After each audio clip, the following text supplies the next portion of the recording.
Welcome to Ate Presi TV. Handogan ko naman kayo ngayon ng aking sarsyadong talapia. At kung bago pa lang sa aking channel, please subscribe, like and share, and leave a comment too. Thank you. First of all, prepare muna natin ang ating itlog na binate.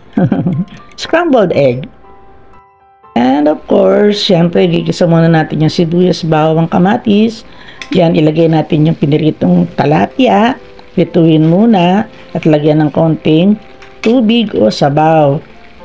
At kung mapapansin ninyo bakit may mga palikpik pa at buntot ang aking piniritong isda bago ko lutuin ang aking talapia, kasi ito yan naman ako sa aking pagiging isang cook sa Taiwan nung araw.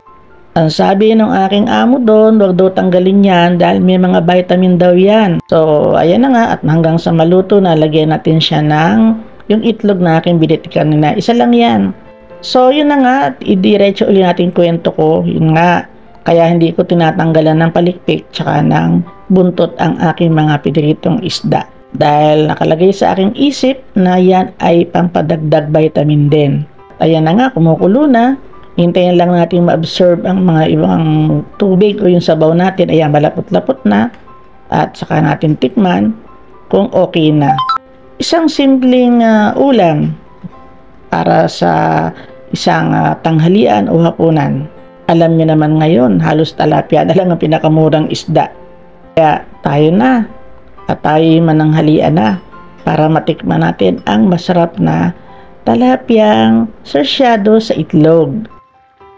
Isang simpleng recipe ng isda pero masarap at masustansya. Kaya tara na, kain na po tayong lahat. Ito po ang aking tanghalian. Ayan na, oh, super sarap yan. At talaga namang isa yan sa aking mga paboritong iulam. Sabi ko nga sa inyo, kaya ko ubusin yung isang yan. Siyempre, of course, with matching brown rice. And one saging a day lang po ako. Thanks for viewing. See you in my next vlog. Bye-bye.